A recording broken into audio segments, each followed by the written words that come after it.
ये कैसा होगा, एरोमेटिक। दूसरे साइड में क्यों नहीं किया है, तो किस तरह से क्यों नहीं बना, समझ में आ रहा है, क्योंकि अगर इस तरह से बना होता तो ये कैसा हो जाता है, एंटी एरोमेटिक, और anti aromatic compounds are highly unstable. तो कोई भी कंपाउंड, कोई भी पर्सन अनस्टेबिलिटी नहीं चाहता है, तो जब भी ये पाई बॉन्ड ब्रेक होगा तो कुछ इस तरह से ब्रेक होगा कि कंपाउंड के अंदर स्टेबिलिटी आए, तो इस तरह से कभी भी ब्रेक नहीं होगा। जो पाई इलेक्ट्रॉन जाएंगे वो आपके राइट साइड में शिफ्ट होंगे, लेफ्ट टू राइट शिफ्ट होंगे। क्या ये बात सभी स्टूडेंट को समझ में आ गया, क्योंकि इस तरह से ब्रेक होगा तो अनस्टेबिलिटी कंपाउंड के अंदर आ जाएगी, तो ये कंपाउंड कैसा हो जाएगा आपका, एरोमेटिक हो जाएगा। तो first one is aromatic. Second में बताइए किस तरह से ब्रेक करेंगे, पाई जो रिंग के बाहर पाई बॉन्ड है उसको ब्रेक करना है। अब ब्रेक किस तरह से करना है, स्टेबिलिटी लाना है आपको, तो हम लोग इसको इस तरह से ब्रेक करेंगे, अपोजिट साइड में, इलेक्ट्रॉन अपोजिट साइड में शिफ्ट होगा। हाँ, अपोजिट साइड में क्यों शिफ्ट होगा, क्योंकि ऐसा करने से क्या होगा, रिंग में 6 इलेक्ट्रॉन आ जाएंगे और रिंग एरोमेटिक बन जाएगा। हमें हमेशा ध्यान रखना कि हमें कुछ ऐसा करना है कि एंटी एरोमेटिक नहीं बनना चाहिए, क्योंकि एंटी एरोमेटिक अगर बन जाएगा तो हाईली अनस्टेबल हो जाएगा, तो एंटी एरोमेटिक नहीं बनना चाहिए। तो ये आपका इस तरह से शिफ्ट होगा, जो इलेक्ट्रॉन होगा वो रिंग की तरफ शिफ्ट होगा। अब हमें रिंग को कंसीडर करना, रिंग में कितने इलेक्ट्रॉन हो गए, 6 पाई इलेक्ट्रॉन हो गए, तो 6 पाई इलेक्ट्रॉन कैसा हो जाएगा, aromatic, according to Huckel rule. Last class में बताया था मैंने, 4n+2 इलेक्ट्रॉन होने चाहिए, हकेल रूल को जो फॉलो करते हैं एरोमेटिक होते हैं। नेक्स्ट हेप्टाफुल्वीन। हेप्टाफुल्वीन में नाम याद नहीं रखना आपको, सिर्फ स्ट्रक्चर देखना है। हाँ, अब यहाँ पे इलेक्ट्रॉन किधर जाएगा, हाँ इस तरह से जाएगा, क्योंकि अगर इस तरह से गया तो रिंग एरोमेटिक बन जाएगा। अगर दूसरे साइड में आपने शिफ्ट किया so it will lead to highly instability in the compound. Anti-aromatic compounds are highly unstable, they do not exist at room temperature. तो कभी भी हमें एंटी एरोमेटिक नहीं बनाना है, हमें ये कोशिश करना है कि रिंग एरोमेटिक ही बने, क्योंकि एरोमेटिक कंपाउंड बहुत ही ज्यादा स्टेबल होते हैं। अगर रिंग एरोमेटिक हो गया तो ये क्या होगा, it will lead to highly stable situation. बात समझ में आ रहा है, तो यहाँ पे तो इसका मतलब आपका पाई इलेक्ट्रॉन किधर शिफ्ट होगा, इट डिपेंड्स कि आपका रिंग एरोमेटिक होना चाहिए। हमारा टारगेट होता है रिंग एरोमेटिक होना चाहिए। अगर कोई ऑप्शन नहीं है then that is another thing, but जहां तक हमारा पॉसिबिलिटी है रिंग को एरोमेटिक ही बनाना है। क्या ये बात समझ में आ रहा है सभी स्टूडेंट को? ओके, नेक्स्ट देखिए ट्राइफुल्वीन। ट्राइफुल्वीन में देखो, ट्राइफुल्वीन में ये आपका सिमेट्रिकल है, तो किसी भी तरफ शिफ्ट कर दो कोई फर्क नहीं पड़ता है, आप किसी भी तरफ शिफ्ट कर दे कोई भी फर्क नहीं पड़ेगा ना। बात समझ में आ रहा है या नहीं, क्योंकि ये सिमेट्रिकल कंपाउंड है। मान लिया हमने लेफ्ट की तरफ शिफ्ट किया है तो ऐसा कुछ होगा। अब यहाँ पे देखो, यहाँ पे 2 रिंग है, ये आपका कैसा हो गया, 2 इलेक्ट्रॉन एरोमेटिक हो गया, और ये कैसा हो गया, 4 इलेक्ट्रॉन एंटी एरोमेटिक हो गया। अब बात ध्यान देना कि इसमें 2 रिंग है, एक एरोमेटिक है दूसरा एंटी एरोमेटिक है। अच्छा, जब 2 रिंग्स होते हैं तो एरोमेटिक, पूरा कंपाउंड को एरोमेटिक तब आप बोलेंगे जब दोनों ही एरोमेटिक हो। अगर कोई भी एंटी एरोमेटिक हो गया तो पूरे कंपाउंड को हम लोग एंटी एरोमेटिक बोलेंगे। मतलब अगर किसी कंपाउंड में 2 रिंग्स है और उसमें से एक भी एंटी एरोमेटिक हो गया तो पूरे कंपाउंड को हम लोग एंटी एरोमेटिक बोलेंगे, तो ये एंटी एरोमेटिक हो गया। एरोमेटिक कब बोलेंगे, जब दोनों रिंग एरोमेटिक होंगे तो हम लोग पूरे कंपाउंड को एरोमेटिक बोलेंगे। क्या ये बात समझ में आ रहा है? नेक्स्ट वाले में देखिए, नेक्स्ट वाले में ये भी सिमेट्रिकल है, आप किसी भी तरफ शिफ्ट कर दो कोई फर्क नहीं पड़ेगा। मान लिया हमने लेफ्ट की तरफ शिफ्ट किया है, आप राइट भी कर लो कोई फर्क नहीं पड़ता है। ये क्या हो जाएगा आपका, इधर प्लस आ जाएगा और इधर माइनस जाएगा, तो पाई इलेक्ट्रॉन जो है दोनों इलेक्ट्रॉन लेफ्ट की तरफ शिफ्ट हो गए, लेफ्ट वाले कार्बन की तरफ शिफ्ट हो गए। ठीक है, अब यहाँ पे अगर हम देखें तो ये वाला रिंग 6 पाई इलेक्ट्रॉन एरोमेटिक, और ये वाला रिंग कैसा है, 4 pi electron anti aromatic, 4n rule को फॉलो कर रहा है। तो एक एंटी एरोमेटिक हो गया तो पूरा कंपाउंड एंटी एरोमेटिक होगा। क्या ये बात समझ में आ रहा है सभी स्टूडेंट को? बताइए। नेक्स्ट भी आपका क्या है, सिमेट्रिकल कंपाउंड है, तो किसी भी तरफ शिफ्ट कर दो आप। चलो मान लिया मैंने राइट साइड शिफ्ट किया है, तो राइट साइड शिफ्ट किया तो क्या हो जाएगा, एक तरफ प्लस आ जाएगा दूसरी तरफ माइनस आ जाएगा।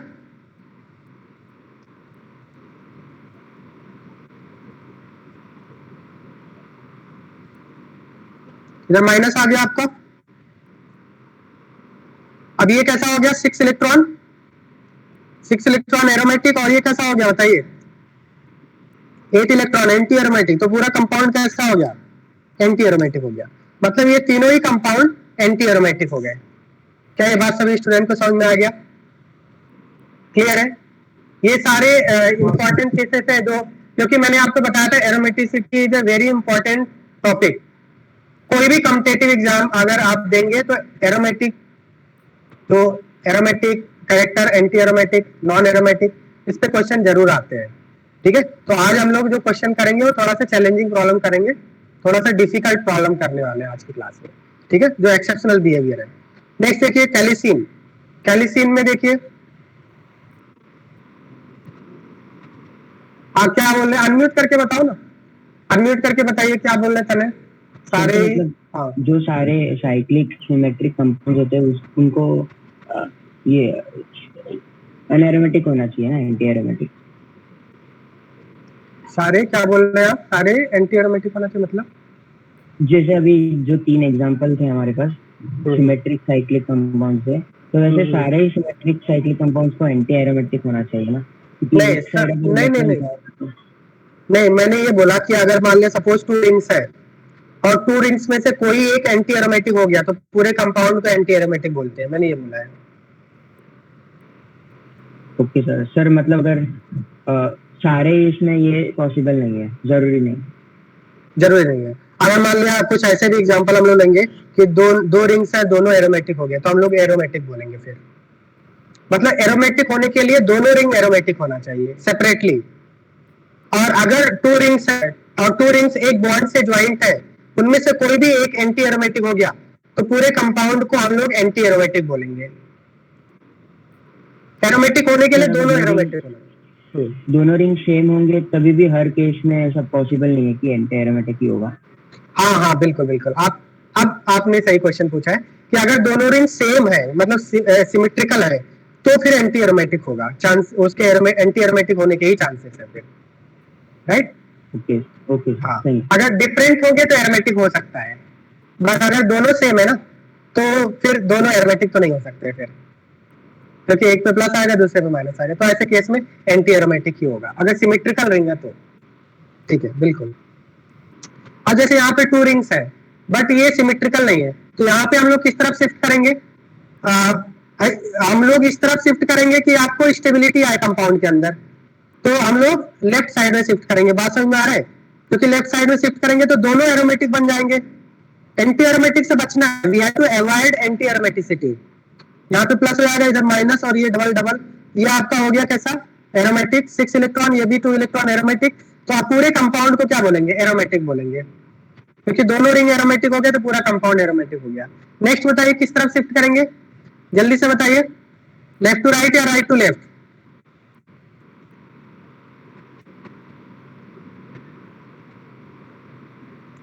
अनम्यूट करके बता सकते हैं ना? ठीक है, तो ये आपका क्या हो गया, एरोमेटिक, ये भी एरोमेटिक हो गया 6 इलेक्ट्रॉन, ये पूरा कंपाउंड कैसा हो गया, एरोमेटिक हो गया। बताइए कोई दिक्कत है, समझ में आ गया सभी स्टूडेंट को? हाँ सर। ठीक है, नेक्स्ट देखिए पिरिडीन। पिरिडीन में अगर हम देखें तो यहाँ पे एक लोन पेयर है, ठीक है, पिरिडीन में एक लोन पेयर आ रहा है।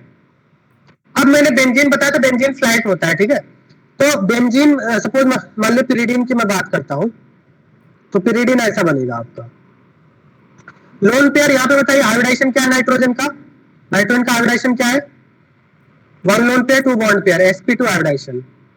ठीक है, तो यहाँ पे जो लोन पेयर होता है वो sp2 हाइब्रिड ऑर्बिटल में होता है, sp2 हाइब्रिड ऑर्बिटल में होता है। और नाइट्रोजन जो आपका पाई बॉन्ड बना रहा है दूसरे कार्बन के ऑर्बिटल से, सपोज मान लीजिए ये सभी आपके पीजेड है, ये सभी पीजेड है, राइट, तो इस तरह से पाई बॉन्ड बना हुआ है। अब मुझे बताइए नाइट्रोजन का लोन पेयर क्या रेड ऑर्बिटल के साथ कॉन्जुगेशन में है? नहीं, परपेंडिकुलर है, वो रिंग के प्लेन में होता है। बताइए कितने इलेक्ट्रॉन इसमें काउंट करेंगे, इलेक्ट्रॉन कॉन्जुगेशन 6 और 8, 6, तो यहाँ पे 6 बोलेंगे, 6 पाई, और 6 पाई की वजह से क्या होगा, पिरिडीन एरोमेटिक हो गया। तो इसका मतलब ये है कि अगर हम लोग सपोज मान लिया 8 इलेक्ट्रॉन है तो सभी 8 इलेक्ट्रॉन को काउंट नहीं करेंगे, we are interested in those electrons which are in conjugation, not all the electrons. क्या ये बात समझ में आ रहा है आपको? हाँ सर। नेक्स्ट बताइए।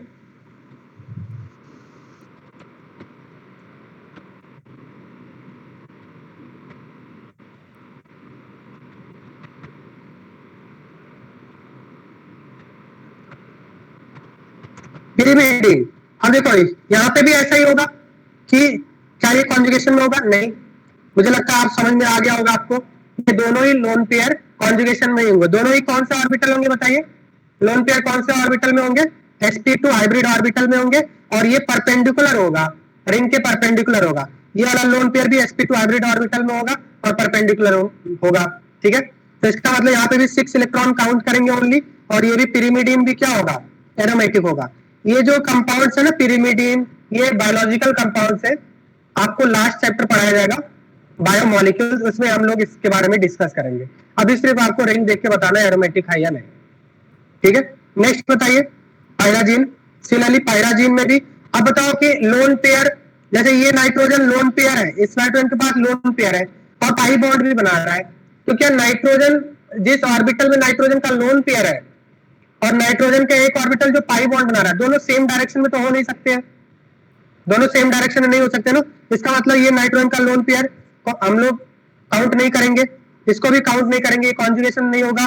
यहाँ पे भी जो अंदर के पाई इलेक्ट्रॉन है वो डिलोकलाइज है, लोन पेयर डिलोकलाइज नहीं है, लोन पेयर परपेंडिकुलर है, लोन पेयर रिंग के प्लेन में है, और जो पाई बॉन्ड्स है वो रिंग के परपेंडिकुलर है।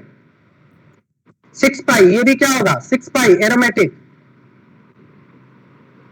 बात समझ में आ रहा है? यहां पे बताना ये दोनों लोन पेयर कॉन्जुगेशन में नहीं होंगे, ये भी क्या होगा?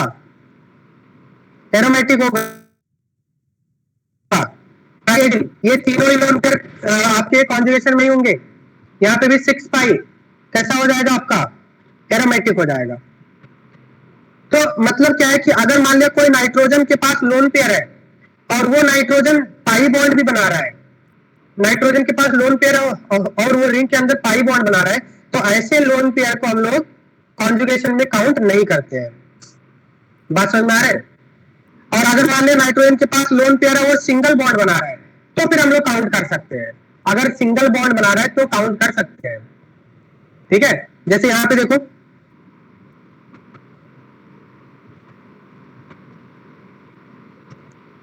ठीक है, इस कंपाउंड में बताना नाइट्रोजन का लोन पेयर कॉन्जुगेशन में है या नहीं।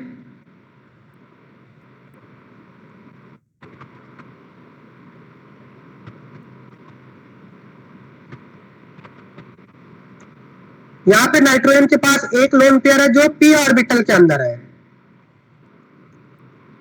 नाइट्रोजन के पास लोन पेयर है और वो कौन से ऑर्बिटल के अंदर है? पी ऑर्बिटल के अंदर है, प्योर पी ऑर्बिटल के अंदर है, पीजेड, पीजेड ऑर्बिटल के अंदर है। अब सी नाइट्रोजन का जो लोन पेयर यहाँ पे कॉन्जुगेशन में है, तो इस लोन पेयर का हम लोग यहाँ पे कॉन्जुगेशन में काउंट करेंगे, तो यहाँ पे 6 पाई करेंगे, ये भी एरोमेटिक हो जाएगा।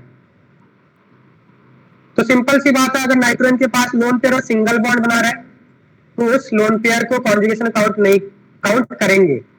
बट अगर नाइट्रोजन के पास लोन पेयर और डबल बॉन्ड बना रहा है और एक रिंग का पार्ट है, तो ऐसे लोन पेयर को हम लोग कॉन्जुगेशन में काउंट नहीं करेंगे, क्योंकि हमें पता है कि दो ऑर्बिटल एक ही डायरेक्शन में नहीं हो सकते हैं। अगर नाइट्रोजन का एक ऑर्बिटल अदर ऑर्बिटल के साथ पाई बॉन्ड बना रहा है, तो जो लोन पेयर होगा उसके परपेंडिकुलर ही होगा, क्योंकि sp2 आयोडाइजेशन में एंगल कितना होता है? बॉन्ड एंगल कितना होता है बताना मुझे? 120 डिग्री का होता है ना। तो इस तरह से देखिए 120 डिग्री का एंगल बन रहा है, ये मतलब रिंग के प्लेन में है। लोन पेयर क्या है? ये लोन पेयर रिंग के प्लेन में होगा। बताइए सभी स्टूडेंट को समझ में आ गया?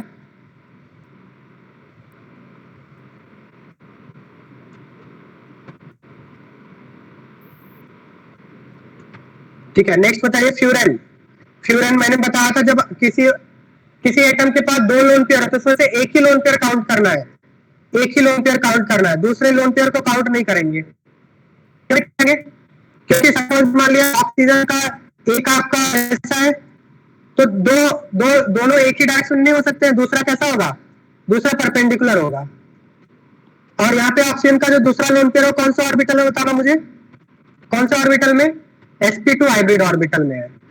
हाँ, और लोन पेयर क्या है, एक लोन पेयर है वो प्योर पी में है, तो जो लोन पेयर प्योर पी में है वही आपका कॉन्जुगेशन में पार्टिसिपेट करेगा,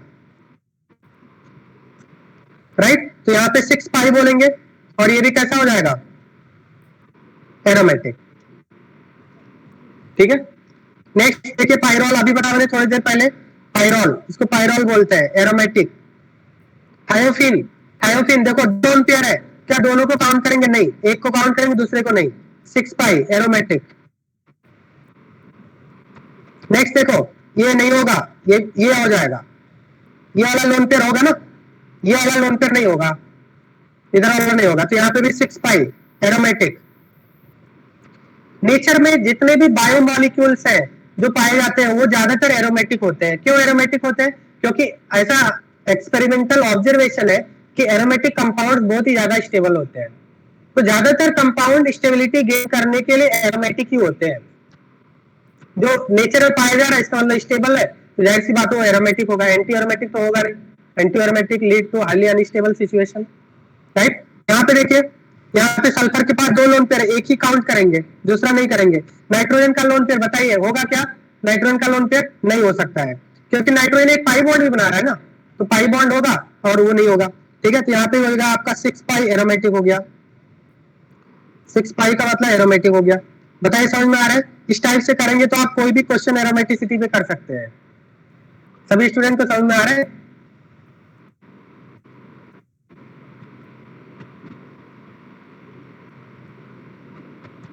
नेक्स्ट देख लेते हैं, ठीक है। अब यहाँ पे देखो, इसको हमने ब्रेक करके इसको पहले ही देख लिया था हमने, अच्छा इस टाइप से नहीं देखा था ना।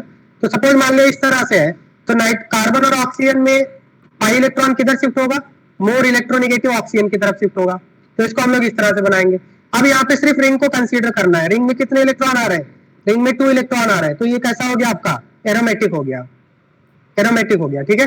नेक्स्ट देखो, यहाँ पे भी किधर शिफ्ट करोगे आप, ऑक्सीजन की तरफ, क्योंकि ऑक्सीजन मोर इलेक्ट्रोनेगेटिव होता है। अब रिंग को देखो, आप रिंग को देख के बताना आप कैसा होगा, 4 पाई हो गया, एंटी एरोमेटिक हो गया, ठीक है। नेक्स्ट देखो, नेक्स्ट देखो ऑक्सीजन के पास जाएगा, कितने इलेक्ट्रॉन हो गए बताना है मुझे, 6 हो गए, 6 का मतलब एरोमेटिक हो गया, ठीक है। नेक्स्ट बताना, नेक्स्ट में देखो दोनों ऑक्सीजन के पास जाएंगे, पाई इलेक्ट्रॉन ब्रेक होकर ऑक्सीजन के पास जाएगा, तो सिर्फ रिंग को देखो, रिंग को देखो कितने इलेक्ट्रॉन है, 2 इलेक्ट्रॉन है, एरोमेटिक होगा।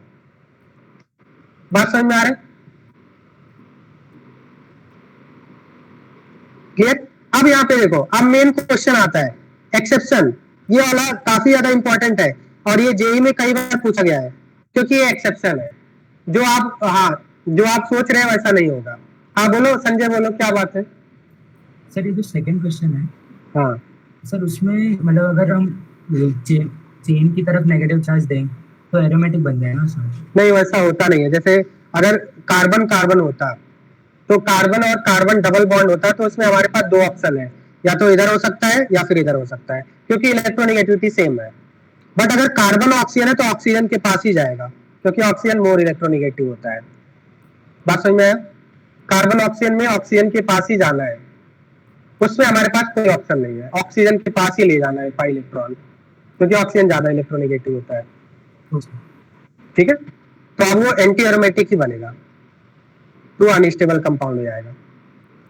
बात समझ में आ गया, कार्बन कार्बन होता तो किधर भी शिफ्ट कर दो, कोई प्रॉब्लम नहीं है।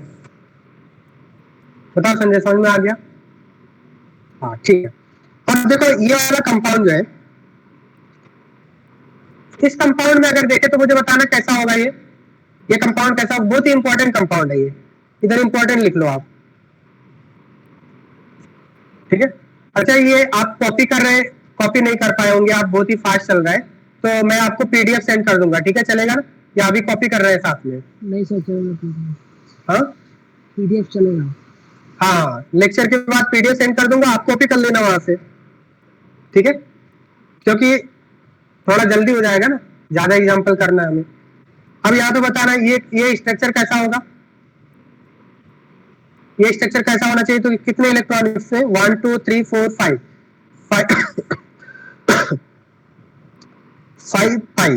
5 पाई का मतलब 10 electron, 10 pi electron.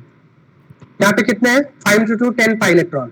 10 pi electron का मतलब क्या है, 4n + 2 रूल, यहाँ पे आर्केल रूल लगेगा, n की वैल्यू कितना आएगा, ऐसे 2, n की वैल्यू 2 रखे तो हैकेल रूल फॉलो कर रहा है, इसका मतलब ये कैसा होना चाहिए, it is expected to be aromatic, यहाँ पे लिख देता हूँ मैं, it is expected to be aromatic, but ऐसा होता नहीं है, ये एक्चुअली होता है, एक्चुअल जो है, एक्चुअल कंपाउंड ये है, ये आपका होता है नॉन एरोमेटिक,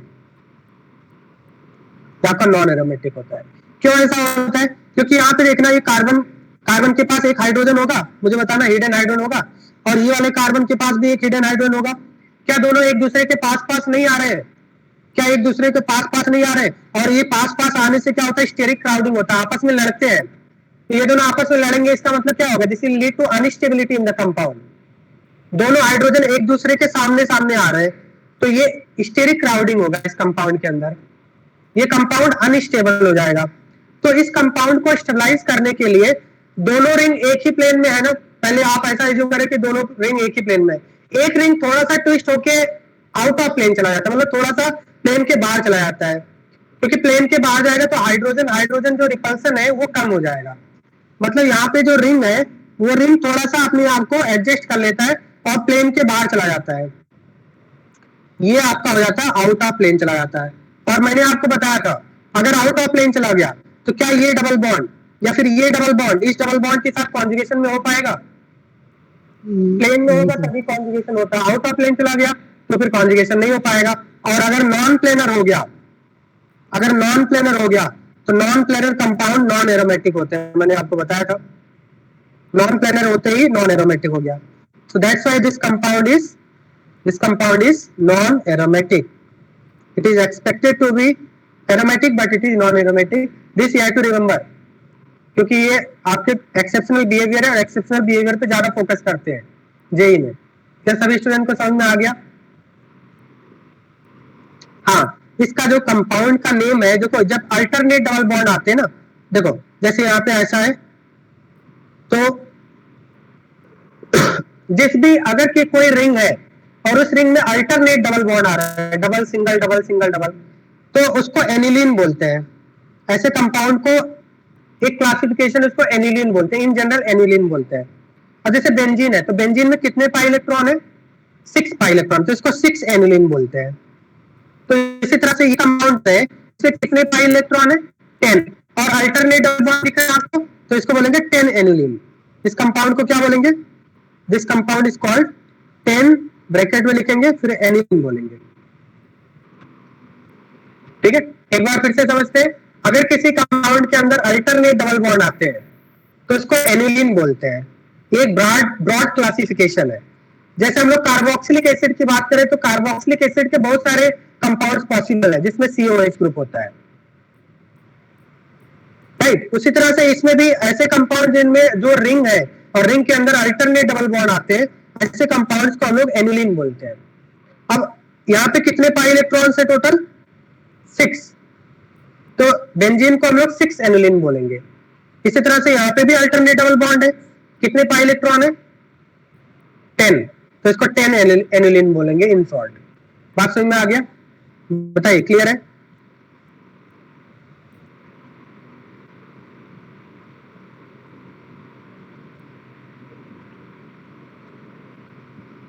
तो हम लोग इसको 10 एनिलीन बोल सकते हैं। तो ध्यान रखना 10 एनिलीन इज नॉन एरोमेटिक।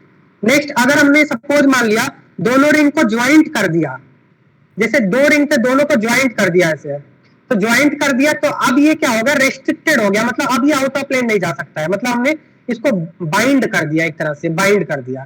तो अब बताइए क्या ये हिल सकता है, क्या ये आउट ऑफ प्लेन जा सकता है रिंग? अब ये आउट ऑफ प्लेन नहीं जा सकता है। तो अब हमें क्या करना है, सिर्फ आप रिंग को देखना, अब आप सिर्फ रिंग को देखो, ये वाले रिंग को देखो, तो ये एक ही प्लेन हो गया, मतलब ये प्लेनर हो गया क्योंकि हमने बाइंड कर दिया एक तरह से। बात समझ में आ रहा है या नहीं?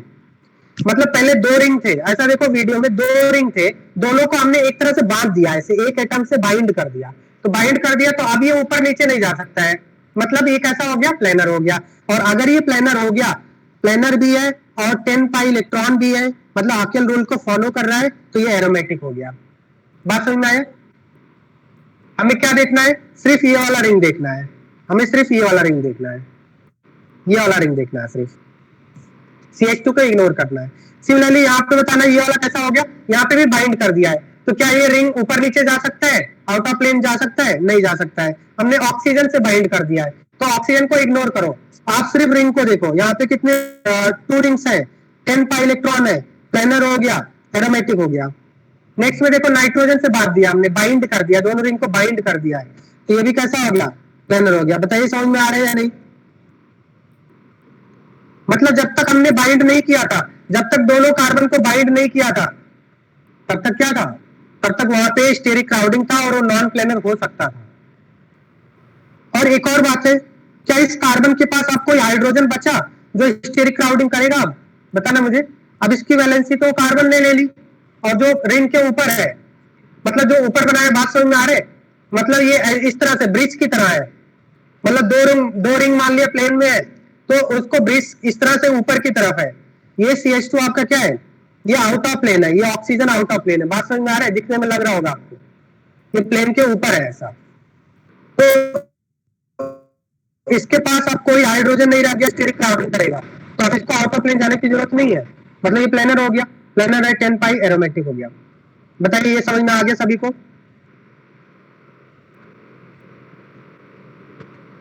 बताइए क्लियर है? Is it clear to all of you? Okay, और देखते हैं। अब मैंने आपको बताया, लास्ट क्लास में मैंने क्या बताया था, मोस्ट स्टेबल कंपाउंड क्या होता है, स्टेबिलिटी की अगर हम बात करें, स्टेबिलिटी की बात करें, एरोमेटिक मोस्ट स्टेबल होता है, देन नॉन एरोमेटिक आता है, और एंटी एरोमेटिक लीस्ट स्टेबल होता है। ये मैंने लास्ट क्लास में आपको बताया था, aromatic, non aromatic, anti aromatic, least stable. तो कोई भी कंपाउंड अगर एंटी एरोमेटिक है तो वो अपने आप को स्टेबलाइज करना चाहता है, कैसे भी करके स्टेबलाइज करेगा। जैसे हम लोग एक ये एग्जांपल देखेंगे, इससे बोला कंप्लीट द फॉलोइंग रिएक्शन। ये कंपाउंड कैसा है, साइक्लोब्यूटाडाइन, ये कैसा होता है, एंटी एरोमेटिक होता है। क्या ये स्टेबल होगा? एंटी एरोमेटिक, हाईली अनस्टेबल है। अब ये कुछ भी करके, कैसे भी करके अपने आप को स्टेबल करेगा। क्या करेगा? मान लिया इसका सोडियम से रिएक्शन हो जाए, सोडियम से रिएक्शन हो जाए तो क्या करेगा, ये सोडियम से इलेक्ट्रॉन लेगा। मान लीजिए पाई बॉन्ड दोनों इलेक्ट्रॉन इधर शिफ्ट हो गए, तो ये ऐसा होगा, नेगेटिव चार्ज आ जाएगा, इधर कैसा हो जाएगा, पॉजिटिव चार्ज आ जाएगा। अब यहाँ पे पॉजिटिव का मतलब क्या है, सपोज मान लिया इसका सोडियम के साथ रिएक्ट हो गया, तो सोडियम क्या करता है, सोडियम इलेक्ट्रॉन लूज करेगा, 2 इलेक्ट्रॉन लूज करेगा, 2 सोडियम 2 इलेक्ट्रॉन लूज करेगा, और ये जो 2 इलेक्ट्रॉन लूज कर रहा है, 2 सोडियम जो 2 इलेक्ट्रॉन लूज कर रहा है, ये दोनों इलेक्ट्रॉन इसको ये क्या कर देगा, सप्लाई कर देगा। तो यहाँ पे ये कैसा हो जाएगा, पहले पॉजिटिव था, अभी यहाँ पे कितने इलेक्ट्रॉन हो जाएगा, 1 इलेक्ट्रॉन आता तो न्यूट्रल हो जाता, 2 इलेक्ट्रॉन आ गए तो नेगेटिव हो गया। अब बताना ये कैसा हो गया, ये कंपाउंड कैसा हो गया, 2 to 4 to 6, 6 का मतलब एरोमेटिक हो गया, मतलब अब ये स्टेबल हो गया। बात समझ में आ रहा है? मतलब कोई भी अगर एंटी एरोमेटिक कंपाउंड है तो वो अपने आप को स्टेबल करने के लिए मेटल से इलेक्ट्रॉन ले सकता है। ठीक है, एक बार फिर से देखते हैं, ये जो कंपाउंड है ये एंटी एरोमेटिक था, हाईली अनस्टेबल था, इसने मेटल के साथ रिएक्शन कर लिया, तो यहाँ पे क्या हो जाए, पाई बॉन्ड इधर शिफ्ट हो गया, इधर नेगेटिव चार्ज आ गया, इधर पॉजिटिव चार्ज आ गया, मतलब पाई के दोनों इलेक्ट्रॉन ये वाले कार्बन के ऊपर आ गए तो नेगेटिव चार्ज हो गया, मतलब 2 इलेक्ट्रॉन इधर हो गया, इधर क्या हो गया, अभी कोई इलेक्ट्रॉन नहीं है, पॉजिटिव चार्ज है। सोडियम हमने 2 मोल्स या 2 एटम सोडियम के लिए 2 मोल्स लिए, मान लिया 1 मोल कंपाउंड का लिया है तो 2 मोल सोडियम के लिए, तो 2 मोल सोडियम 2 मोल इलेक्ट्रॉन देगा, और 2 मोल इलेक्ट्रॉन यहाँ पे क्या हो जाएगा, दोनों इलेक्ट्रॉन अगर यहाँ पे ट्रांसफर हो जाए तो यहाँ पे नेगेटिव चार्ज नहीं आ जाएगा, नेगेटिव का मतलब लोन पेयर, इधर लोन पेयर आ गया, इधर भी लोन पेयर आ गया, ये कैसा हो गया, कंपाउंड एरोमेटिक हो गया। बात समझ में आ गया आपको? तो ये जो प्रोसेस हो रहा है अपने आप को स्टेबलाइज करने के लिए हो रहा है। ओके, सिमिलरली मान लिया ये जो कंपाउंड है, ये कंपाउंड है, ये कैसा है बताना मुझे, ये कंपाउंड कैसा है बताएंगे? नहीं नहीं, एंटी एरोमेटिक नहीं है, बिल्कुल नहीं, बिल्कुल नहीं, गलत बोल रहे हैं आप। sp3 आयोडाइड है ना, मैंने आपको बताया था अगर रिंग में कोई भी एटम sp3 हो जाए तो वो नॉन एरोमेटिक होता है, लास्ट क्लास में बताया था, क्या ये याद नहीं है आपको? अगर रिंग का कोई भी एटम sp3 हो गया तो नॉन एरोमेटिक होगा। एरोमेटिक एंड एंटी एरोमेटिक होने के लिए सभी एटम sp2 होना चाहिए। एरोमेटिक एंटी एरोमेटिक होने के लिए मॉलिक्यूल प्लानर होना चाहिए। अगर मॉलिक्यूल प्लानर है और सभी एटम sp2 है तभी एरोमेटिक या एंटी एरोमेटिक होगा। अगर मॉलिक्यूल नॉन प्लेनर हो गया तो नॉन एरोमेटिक हो गया। अगर मॉलिक्यूल में कोई भी एटम sp2 की जगह पे sp3 हो गया तो नॉन एरोमेटिक हो जाएगा। बात समझ में आ गया आपको? अगर एक भी एटम sp3 हो गया तो नॉन एरोमेटिक हो गया। ठीक है, नॉन एरोमेटिक हो गया। अब नॉन एरोमेटिक भी रिलेटिवली कम स्टेबल होता है, तो इसको एरोमेटिक बनना है। कैसे बनेगा? तो ये क्या करता है, यहां से जो हाइड्रोजन है ये लीव कर जाता है हाइड्रोजन H प्लस के फॉर्म में। सॉरी, यहाँ पे जो हाइड्रोजन है ये CH जो बॉन्ड है, CH बॉन्ड के दोनों इलेक्ट्रॉन वो कार्बन के पास चले जाते हैं और यहाँ से H plus minus H plus मतलब H प्लस लूज हो जाता है। तो एक हाइड्रोजन तो बचा हुआ है, दूसरा हाइड्रोजन H प्लस के फॉर्म में निकल गया इसको स्टेबलाइज करने के लिए। अब यहाँ पे बताना कितने इलेक्ट्रॉन हो गए, एरोमेटिक हो गया। 6 इलेक्ट्रॉन हो गया, एरोमेटिक हो गया। तो नॉन एरोमेटिक से एरोमेटिक हो गया। ये क्या हो गया, पहले लेस स्टेबल था, अब क्या हो गया, मोर स्टेबल हो गया। हर कंपाउंड कोई भी पर्सन हो अपने आप को स्टेबलाइज करना चाहता है, वैसे कंपाउंड भी अपने आप को स्टेबलाइज करना चाहते हैं, राइट। तो नॉन एरोमेटिक से एरोमेटिक बन गया। यहाँ पे कैसे बना, CH बॉन्ड के दोनों इलेक्ट्रॉन कार्बन के ऊपर चले गए। अब यहाँ पे सोडियम का क्या रोल है, तो सोडियम क्या करता है, यहाँ पे जो सोडियम है, सोडियम क्या करेगा, Na plus plus 1 electron lose करेगा इस तरह से। और जो H प्लस बना था, H प्लस जो यहाँ पे बना है उसको सोडियम 1 इलेक्ट्रॉन देगा और क्या हो जाएगा, H प्लस बाद में H प्लस 1 इलेक्ट्रॉन गेन करके हाफ मोल ऑफ H2 में कन्वर्ट हो जाएगा। यहाँ पे H2 गैस रिलीज होगी। बात समझ में आ रहे हैं? मतलब पहले यहाँ पे H प्लस निकला और जो H प्लस निकला उसने सोडियम ने जो इलेक्ट्रॉन लूज किया था उसको गेन करके हाफ H2 में कन्वर्ट हो गया। तो यहाँ पे H2 गैस निकलेगी। मान लिया हमने 1 मोल लिया है, 1 मोल कंपाउंड का 1 मोल सोडियम से के साथ रिएक्शन हो रहा है, तो हाफ मोल H2 यहाँ से लीव करेगा। और ऐसे हाइड्रोजन को हम लोग एसिडिक हाइड्रोजन बोलते हैं। This hydrogen is acidic. Why it is acidic? कोई भी हाइड्रोजन अगर लूज करने की टेंडेंसी रखता है, कोई भी हाइड्रोजन अगर निकल जाए, मतलब वो इजिली लूज कर जाए, तो ऐसे हाइड्रोजन को एसिडिक बोलते हैं। क्या ये हाइड्रोजन इजिली लूज कर सकता है? कर सकता है। क्यों? क्योंकि इसको स्टेबल होना है। अगर लूज करेगा तो अच्छी बात है, स्टेबल हो जाएगा, कंपाउंड स्टेबलाइज हो जाएगा। तो ऐसे हाइड्रोजन जो इजिली H प्लस को लूज कर सकते हैं, अगर किसी भी कंपाउंड में कोई भी हाइड्रोजन इजिली लूज हो जाए, इजिली रिलीज हो जाए, तो ऐसे हाइड्रोजन को एसिडिक हाइड्रोजन बोलते हैं। तो इस कंपाउंड के अंदर एक एसिडिक हाइड्रोजन है, क्योंकि अगर ये हाइड्रोजन निकलेगा तो ये कंपाउंड काफी ज्यादा स्टेबल हो जाएगा। बात समझ में आ गया सभी स्टूडेंट को? सोडियम लिया पोटेशियम, पोटेशियम भी ऐसा ही काम करेगा। क्या ये बात सभी स्टूडेंट को समझ में आ रहा है? बताना मुझे बताइए। ठीक है, यहाँ पे बताना साइक्लोऑक्टाटेट्राइन, साइक्लोऑक्टाटेट्राइन COT, साइक्लोऑक्टाटेट्राइन कैसा होता है बताना मुझे जल्दी से। साइक्लोऑक्टाटेट्राइन कैसा होता है? मैंने बताया था आपको, एक्सेप्शनल बिहेवियर है, ये सभी जेई में पूछे जाते हैं। इसका टफ शेप होता है, टफ शेप। टफ शेप का मतलब नॉन प्लेनर, नॉन प्लेनर का मतलब कैसा होता है, नॉन एरोमेटिक। जैसा आपको दिख रहा है वैसा नहीं होता है। एक्चुअली इस कंपाउंड का जो स्ट्रक्चर होता है वो कुछ इस तरह से होता है, टफ शेप होता है। टफ शेप का मतलब कैसा हो गया, नॉन एरोमेटिक हो गया।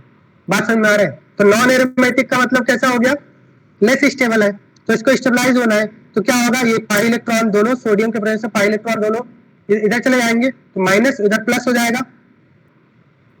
और बाद में क्या होगा, बाद में यहाँ पे क्या करेगा, सोडियम इलेक्ट्रॉन, सोडियम 2 इलेक्ट्रॉन देगा और ये इसमें कन्वर्ट हो जाएगा, सोडियम जो इलेक्ट्रॉन देगा। क्या ये बात समझ में आ रहा है? 2 moles of sodium, 2 moles of sodium, ये 2 इलेक्ट्रॉन इसको प्रोवाइड करेगा और इधर इस फॉर्म में कन्वर्ट हो जाएगा। तो ये कैसा बताना मुझे, कैसा हो गया, ये एरोमेटिक हो गया।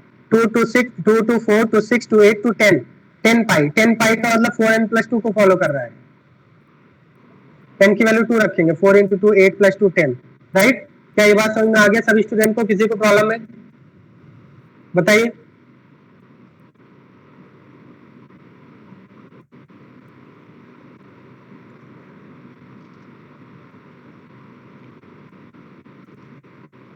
हाँ देखो, इसमें क्या हुआ था, कि जैसे ये जो कंपाउंड है, ये कंपाउंड अगर प्लेन में होता, मुझे बताना, देखो अगर कंपाउंड ये प्लेन में होता तो कैसा होता? मान ले सभी एटम प्लेन में होते तो कैसा होता, ये बताना मुझे। 1 2 3 4, 4 मतलब 4 into 2 8, मतलब anti aromatic. Anti aromatic highly unstable होता है, इसलिए ये प्लेन। अब बताओ मुझे क्यों ये प्लेन में रहेगा? क्या सारे एटम को रेस्ट्रिक्ट कोई जरूरत नहीं है कि एक ही प्लेन में रहे, क्योंकि ये 8 इलेक्ट्रॉन्स है तो काफी फ्लेक्सिबल होगा। जितने ज्यादा एटम होंगे रिंग के अंदर उतने ज्यादा फ्लेक्सिबिलिटी होगा। तो अगर सभी एटम प्लेन में होंगे तो क्या उसको कोई प्रॉफिट मिलेगा? एंटी एरोमेटिक होगा, अनस्टेबल होगा। तो इससे अच्छा तो वो नॉन प्लेनर हो जाए अपने आप को स्टेबलाइज करने के लिए। अगर नॉन प्लेनर हो गया तो थोड़ा सा तो ज्यादा स्टेबल हुआ। एंटी एरोमेटिक और नॉन एरोमेटिक में नॉन एरोमेटिक काफी ज्यादा स्टेबल होता है एंटी एरोमेटिक से। एंटी एरोमेटिक तो हाईली अनस्टेबल होते हैं। तो सभी एटम एक प्लेन में होने से इसको कोई प्रॉफिट है नहीं, तो इसलिए ये आउट ऑफ प्लेन चला जाता है अपने आप को स्टेबलाइज करने के लिए। बात समझ में आ रहा है? तो इस तरह से बन गया। अब इसके बाद मान लिया अगर सोडियम के साथ रिएक्शन हुआ तो हमें पता है कि जब 2 इलेक्ट्रॉन आ गए तो अब ये ऑटोमेटिकली एरोमेटिक हो गया। तो अब ये प्लेन में क्यों जाएगा? आउट ऑफ प्लेन क्यों जाएगा? आउट ऑफ प्लेन क्यों गया था? आउट ऑफ प्लेन इसीलिए गया था क्योंकि वो अगर प्लेन में रहता तो एंटी एरोमेटिक होता। बात समझ में आया नहीं? एक बार फिर से देखते हैं। ये जो कंपाउंड है इसमें अगर आपने सभी एटम को एक ही प्लेन में काउंट किया होता तो ये एंटी एरोमेटिक होता। और हमें पता है एंटी एरोमेटिक कंपाउंड सारे अनस्टेबल होते हैं। तो अगर सभी एटम एक ही प्लेन, अगर सारे 8 एटम्स एक ही प्लेन में होते तो ये हाईली अनस्टेबल होता। तो ये अपने आप को स्टेबलाइज करने के लिए आउट ऑफ प्लेन चला गया। कुछ एटम्स आउट ऑफ प्लेन चले गए, नॉन प्लेन हो गया, और ये अपने आप को नॉन एरोमेटिक बना लिया। लेकिन नॉन एरोमेटिक ज्यादा स्टेबल होता है। बट अगर इसका सोडियम के साथ रिएक्शन हुआ तो सोडियम ने इसको इलेक्ट्रॉन प्रोवाइड कर दिया, तो 8 इलेक्ट्रॉन से अभी यहाँ पे 10 इलेक्ट्रॉन्स हो गए। 10 इलेक्ट्रॉन का मतलब एरोमेटिक हो गया। अब इसको आउट ऑफ प्लेन जाने की जरूरत नहीं है, मतलब अब ये कैसा हो गया? प्लेनर हो गया। यहाँ पे सभी एटम प्लेनर है, प्लेन में है। यहाँ पे सभी एटम प्लेन में। यहाँ पे आउट ऑफ प्लेन क्यों हो गया? आउट ऑफ प्लेन क्यों गया? क्योंकि इसके पास कोई और ऑप्शन नहीं था। बात समझ में आ रहा है या नहीं? अपने आप को स्टेबलाइज करने के लिए गया था। यहाँ पे जब एरोमेटिक है तो सभी एक प्लेन में रहेंगे, क्या जरूरत है आउट ऑफ प्लेन जाने की? बात समझ में आ गया? क्लियर?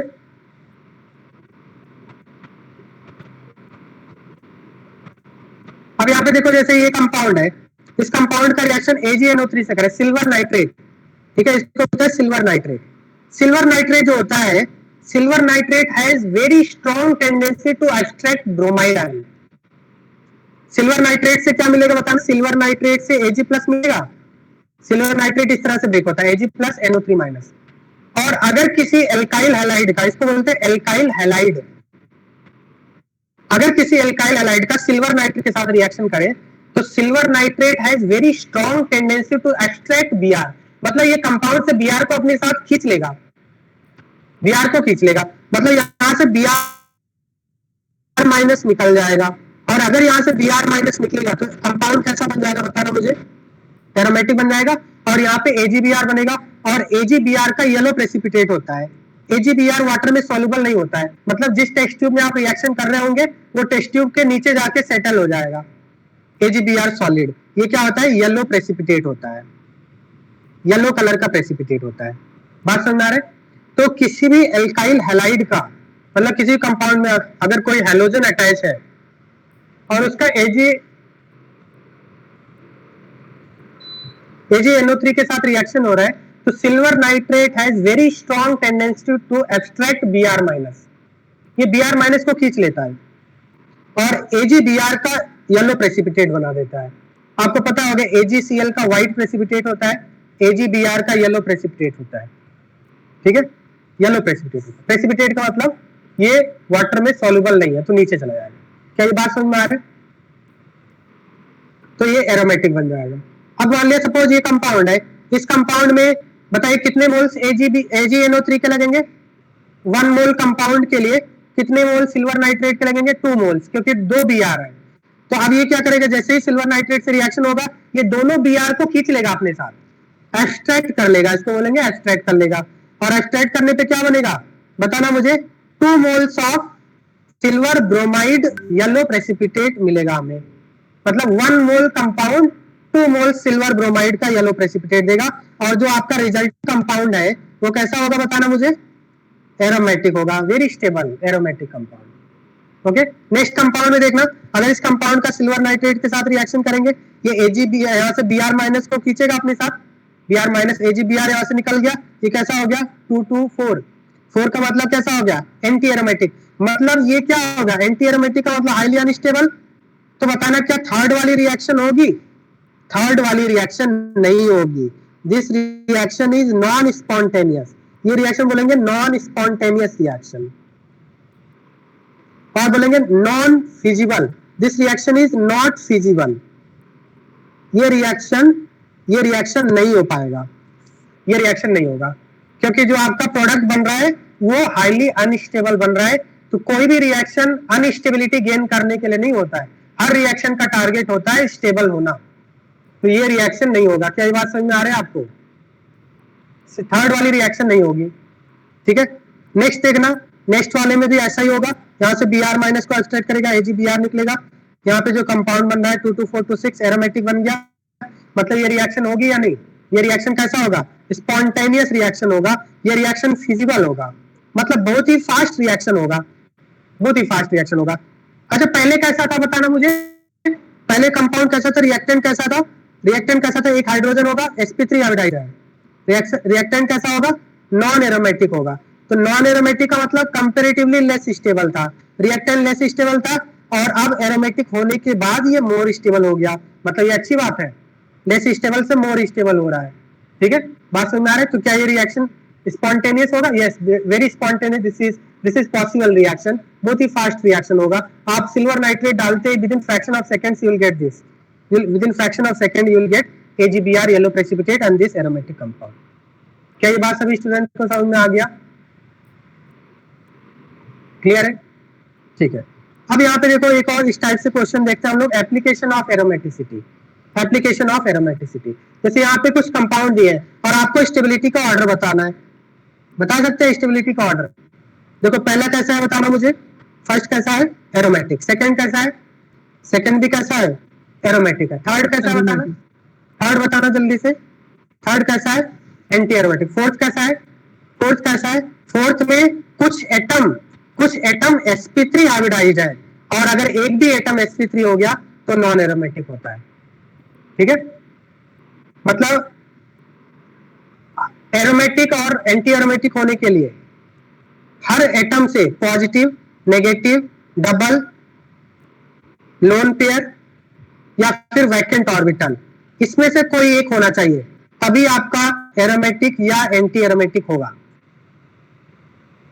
इसमें जो दो कार्बन है, क्या इन कार्बन के पास इनमें से कोई भी कंडीशन है बताना मुझे, इसमें से कोई भी दिख रहा है आपको, ना ही पॉजिटिव है, ना ही नेगेटिव है, ना ही डबल बॉन्ड है, ना ही लोन पेयर है, ना ही वैकेंट ऑर्बिटल है, तो इसको क्या बोलेंगे नॉन एरोमेटिक बोलेंगे। क्या ये बात समझ में आ रहा है, क्लियर हो गया सभी स्टूडेंट को, ठीक है। तो अब इसमें बताना, मैंने आपको ऑर्डर बता ही दिया है, एरोमेटिक मोस्ट स्टेबल होता है, देन नॉन एरोमेटिक, और लास्ट में एंटी एरोमेटिक आता है, एंटी एरोमेटिक लीस्ट स्टेबल होता है। मतलब मैं ऐसा बना सकता हूँ ग्रेटर देन, मतलब बहुत ही कम स्टेबल है इसलिए 2 बार ग्रेटर मैंने बना दिया ऐसा, ठीक है। तो यहाँ पे देखो थर्ड तो लीस्ट स्टेबल होगा, इसमें से कोई डाउट नहीं है कि थर्ड आपका लीस्ट स्टेबल होगा, तो फर्स्ट का आंसर यहाँ पे बता रहा हूँ मैं, थर्ड लीस्ट स्टेबल होगा। और मोस्ट स्टेबल कौन सा होगा बताना मुझे, एरोमेटिक, एरोमेटिक 1 भी है 2 भी है, 2 ज्यादा है, 2 ज्यादा स्टेबल होगा, क्यों बताना मुझे, क्यों 2 ज्यादा स्टेबल होगा भाई, फर्स्ट भी एरोमेटिक है, सेकंड भी एरोमेटिक, 2 क्यों ज्यादा स्टेबल होगा, हाँ क्योंकि 2 के ज्यादा रेजोनेटिंग स्ट्रक्चर बनेंगे। मैंने बताया था more the delocalization of positive charge more is the stability, जब दोनों एरोमेटिक हो गए तो ऐसे केस में हमें देखना कि पॉजिटिव चार्ज कितने ज्यादा एटम पे डीलोकलाइज है।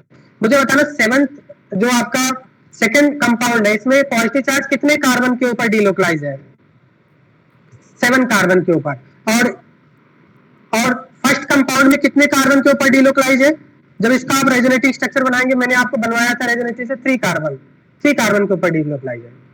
तो एक ऐसा कंपाउंड है पॉजिटिव का मतलब इलेक्ट्रॉन डेफिशिएंसी, जिसके 7 फ्रेंड्स है, 7 फ्रेंड्स ने उसको हेल्प कर दिया सेकंड वाले को, और फर्स्ट वाले को 3 फ्रेंड्स है, तो ज्यादा स्टेबल कौन होगा, जिसके 7 फ्रेंड्स है उसको ज्यादा हेल्प मिलेगा, बात समझ में आ रहा है। तो सेकंड ज्यादा स्टेबल होगा फर्स्ट में, और नॉन एरोमेटिक आपका क्या होगा, बीच में आएगा। ये आपका क्या है, स्टेबिलिटी का ऑर्डर है। क्या ये बात सभी स्टूडेंट को समझ में आ गया? बताना मुझे, समझ में आ गया क्या? ठीक है, नेक्स्ट बताना सेकंड। सेकंड में बताइए, सेकंड में ऑर्डर ऑफ स्टेबिलिटी बताना। 2 to 4 एंटी एरोमेटिक, फर्स्ट कैसा हो गया, एंटी एरोमेटिक। यहाँ पे बताना 2 to 4 to 6 एरोमेटिक, यहाँ पे बताना नॉन एरोमेटिक। तो बहुत ही सिंपल है, 2 देन इसके बाद 3 देन 1।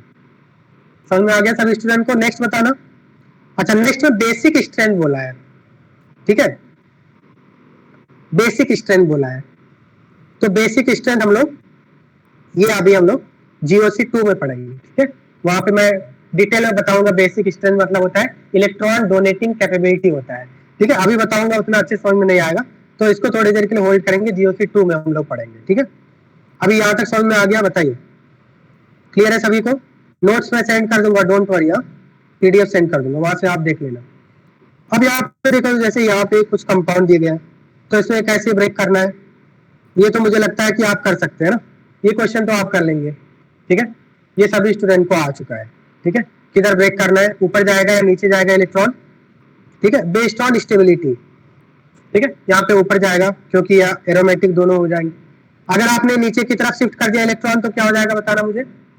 नीचे की तरफ शिफ्ट कर दिया तो दोनों एंटी एरोमेटिक हो जाएंगे, वो अनस्टेबल हो जाएगा, ठीक है। तो ये तो आपको समझ में आ गया होगा, ठीक है। अब देखो, मैंने आपको बताया था अभी थोड़ी देर पहले, मैंने आपको बताया व्हाट आर एनिलीन।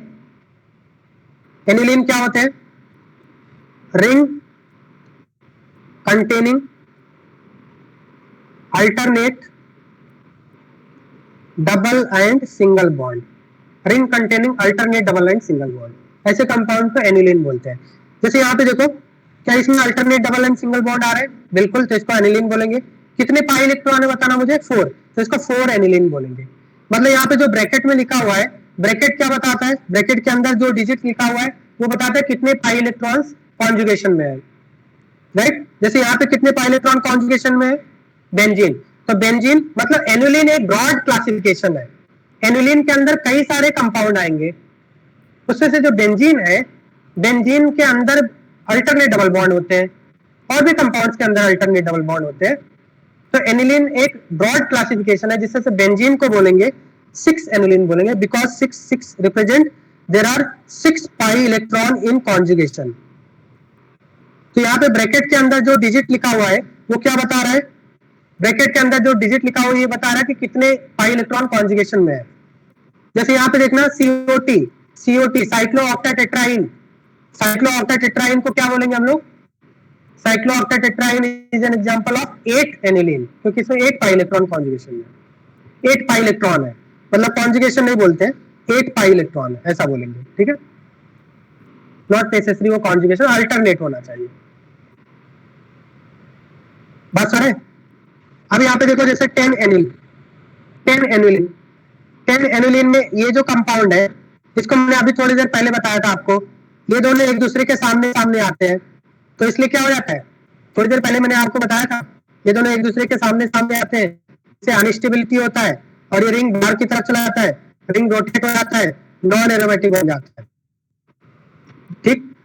तो अगर यहाँ पे दोनों कार्बन के पास एक एक हाइड्रोजन, तो फिर तो रिपल्शन होगा, कंपाउंड थोड़ा सा नॉन प्लेनर हो जाएगा, एक आपका रिंग थोड़ा सा रिंग के बाहर चला जाएगा, रोटेट करके बाहर चला जाएगा, तो नॉन एरोमेटिक होगा। नॉन प्लेन का मतलब नॉन एरोमेटिक, नॉन प्लेनर।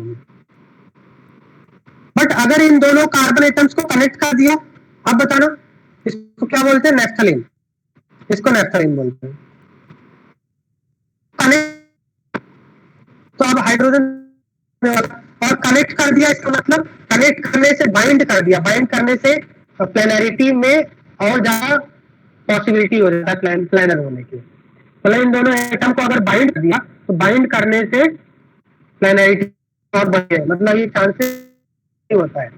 ये कैसा हो गया आपका बताना मुझे, अगर दोनों एटम को बाइंड कर दिया तो एरोमेटिक हो, या फिर एक्स एटम से बाइंड कर दिया, इन दोनों का किसी एक्स एटम से बाइंड किया, एक्स क्या हो सकता है, ऑक्सीजन हो सकता है, CH हो सकता है, NH हो सकता है, तो ये भी कैसा होगा आपका एरोमेटिक होगा।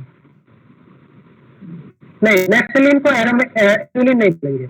एनुलिन में 2 रिंग नहीं होना चाहिए, एक होना चाहिए, एक,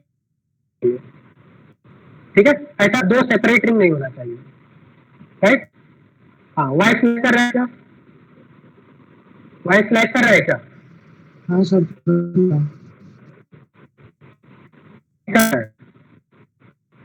फिर से ज्वाइन करता हूँ फिर।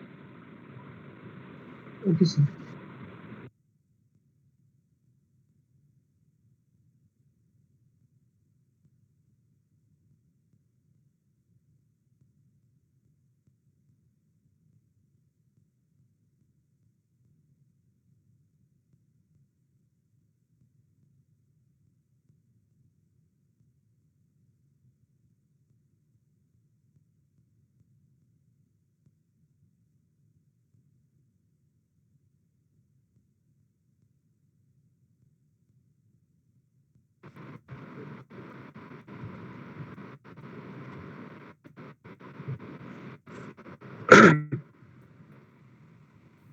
हेलो स्टूडेंट, वॉइस आ रहा है? वॉइस आ रहा है क्या?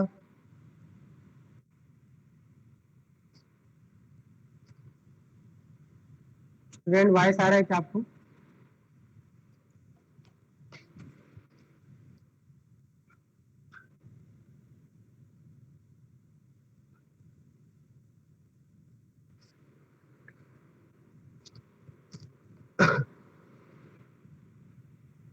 हेलो स्टूडेंट, वॉइस आ रहा है आप सभी को? हाँ सर। स्क्रीन दिखा दे रहा है क्या? हाँ सर।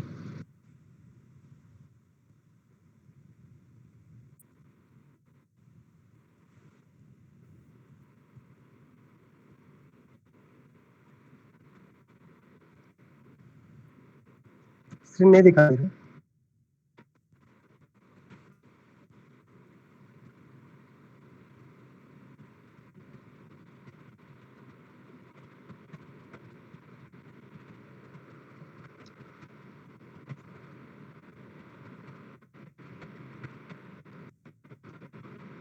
ओके, अभी क्लियर है? स्क्रीन दिखाई दे रहा है? बताइए। हाँ, ठीक है। अब देखो यहाँ पे मैंने अभी जैसा बताया कि अगर दोनों कार्बन एटम को अगर मैंने कनेक्ट कर दिया, बाइंड कर दिया, तो एरोमेटिक हो जाते हैं। अगर बाइंड नहीं किया है 2 रिंग को, तो वो नॉन एरोमेटिक होते हैं, ठीक है। यहाँ पे जैसे बाइंड कर दिया, ये भी एरोमेटिक होगा, ये भी एरोमेटिक होगा, ये भी एरोमेटिक, ठीक है। नेक्स्ट देखा, इस कंपाउंड को क्या बोलेंगे बताना मुझे। इसमें 7 पाई है, 1 2 3 4 5 6 7, 7 पाई है, तो इसको 7 into 2 कितने पाई इलेक्ट्रॉन हुए? कितने पाई इलेक्ट्रॉन हुए? अल्टरनेट 14, तो 14 एनुलिन बोलेंगे इसको। ये बताना कैसा होगा 14 एनुलिन। 14 का मतलब 14 पाई इलेक्ट्रॉन है, इसमें 14 पाई इलेक्ट्रॉन है। 14 पाई का मतलब क्या हुआ? ये 4n+2 को फॉलो कर रहा है, n इक्वल टू कितना रखेंगे? 3, तो इसका मतलब हाकेल रूल को फॉलो कर रहा है, ये कैसा हो जाएगा? एरोमेटिक हो जाएगा, ठीक। क्या ये बात समझ में आ रहा है? अब मान लिया मैंने इसको कनेक्ट कर दिया, ऐसा इन दोनों को यहाँ पे 20 से कनेक्ट कर दिया, ऐसा इस तरह से कनेक्ट कर दिया इसको, तो कनेक्ट कर दिया तो क्या करेंगे फिर? ऐसे केस में हम लोग सिर्फ आउटर रिंग को देखेंगे। ऐसे केस में लार्जेस्ट रिंग को देखना होता है। अगर हमने किसी बड़े रिंग को कई पार्ट में डिवाइड कर दिया, अगर किसी बड़े रिंग को कई सारे छोटे छोटे पार्ट में डिवाइड कर दिया, तो हमें सिर्फ आउटर रिंग को देखना होता है, लार्जेस्ट रिंग को देखना होता है। बात समझ में आ रहा है आपको? तो लार्जेस्ट रिंग को देखेंगे, तो लार्जेस्ट रिंग के अकॉर्डिंग कैसा हो जाएगा बताना मुझे। ये भी कैसा होगा? एरोमेटिक होगा, ठीक है। अगर आप स्मॉल रिंग को देखते हैं, किसी एक स्मॉल रिंग को देखते हैं, तो इसमें तो sp3 कार्बन आ गया, फिर तो नॉन एरोमेटिक हो गया, बट ऐसा नहीं देखते हैं। अगर किसी लार्ज रिंग को छोटे छोटे पार्ट में डिवाइड किया है, तो हम लोग सिर्फ आउटर पेरिफेरी देखेंगे, ठीक है, बाहर वाला पोर्शन देखेंगे, और अगर वो एरोमेटिक है तो एरोमेटिक बोलेंगे। अब यहाँ पे बताना, मान लिया सपोज इसमें एक और पाई बॉन्ड आ गया, मैंने इसको कनेक्ट कर दिया और बीच में डबल बॉन्ड है, यहाँ पे सिंगल था, अभी मैंने डबल बॉन्ड कर दिया। अब बताना कितने पाई हो गए? 14 पहले थे प्लस 2 कितने हो गए? 16 पाई हो गए। 16 पाई का मतलब 4n रूल को फॉलो कर रहा है। 4n रूल को फॉलो करने वाले कंपाउंड कैसे होते हैं? एंटी एरोमेटिक होते हैं। बट हमें पता है एंटी एरोमेटिक, आप कोशिश करो कि एंटी एरोमेटिक होता ही नहीं है, कोई भी रिंग एंटी एरोमेटिक नहीं होना चाहता है, बहुत ही रेयर केसेस में एंटी एरोमेटिक होना चाहता है। Anti aromatic lead to highly unstability in the compound. अगर ये कंपाउंड नेचर में एग्जिस्ट कर रहा है, इसका मतलब एंटी एरोमेटिक तो नहीं हो सकता है। तो इसमें बेसिकली होता क्या है, जब ये कॉन्जुगेशन में होता है तो सेंट्रल वाले डबल बॉन्ड को काउंट ही नहीं करता, मतलब वो इन्वॉल्व नहीं करता है। मतलब ये जब ये इस कंपाउंड के अंदर एरोमेटिसिटी होता है, ये सेंट्रल डबल बॉन्ड को अपने साथ काउंट नहीं करता है, मतलब इसको एक्सक्लूड कर देता है। क्योंकि अगर इसने इसको अपने अंदर इंक्लूड किया तो उससे हाईली अनस्टेबल कंपाउंड हो जाएगा। तो ये क्या ये कंपाउंड चाहेगा कि इस डबल बॉन्ड को अपने साथ इंक्लूड कर लिया जाए? नहीं। तो ये कंपाउंड सिर्फ बाहरी बाहर कॉन्जुगेशन करता है, अंदर कॉन्जुगेशन नहीं करता है, क्योंकि अगर अंदर कॉन्जुगेशन किया तो उस कॉन्जुगेशन करने से उसको लॉस है। तो ऐसा कोई भी प्रोसेस नहीं करेगा जिससे उसके अंदर अनस्टेबिलिटी आए। तो इसका मतलब सेंट्रल नहीं, वो ये जो डबल बॉन्ड है वो अदर के साथ कॉन्जुगेशन में तो है, बट हम लोग क्या बोलेंगे कि बाहर वाले इलेक्ट्रॉनिक कॉन्जुगेशन, मतलब इसको हम लोग इग्नोर करेंगे। जब एरोमेटिसिटी देखेंगे तो हम लोग इसको इग्नोर करेंगे। बात समझ में आ रहे हैं? इसको इग्नोर करेंगे, एरोमेटिसिटी देखते वक्त इसको इग्नोर करेंगे। तो ये बेसिकली क्या होगा, सिर्फ आउटर पेरिफेरी देख के बताना मुझे, this is expected to be anti aromatic, but actually this is aromatic, actually this is aromatic. बात समझ में आ रहा है? तो सिर्फ बाहर वाले पोर्शन को देखेंगे। बात समझ में आ रहा है? मतलब इस डबल बॉन्ड को क्यों अपने साथ काउंट करेगा, इस डबल बॉन्ड को अपने साथ क्यों काउंट करेगा? जब इस डबल बॉन्ड को अगर इसने कॉन्जुगेशन में लिया तो उससे अनस्टेबिलिटी हो जाएगा। तो इसको क्या करता है, एक्सक्लूड करता है। This double bond is excluded. भाई क्योंकि इंक्लूड किया तो उससे अनस्टेबिलिटी आ जाएगा, तो इसको एक्सक्लूड करेंगे। तो सिर्फ बाहर वाले पोर्शन को देखेंगे। क्या ये बात समझ में आ गया? और बाहर वाले पोर्शन को देखेंगे तो ये एरोमेटिक होगा। क्लियर है सभी स्टूडेंट को? बताना जल्दी से बताओ, क्लियर है? समझ में आ गया? ठीक है। नेक्स्ट देखो 14 एनिलीन, ये तो मैंने आपको बता दिया। अब मुझे बताना, जैसे ये 16 एनिलीन का एग्जांपल बताते हैं। ये 16 एनिलीन है, 16 एनिलीन मतलब इसमें 8 पाई इलेक्ट्रॉन है, 8 इंटू 2 16।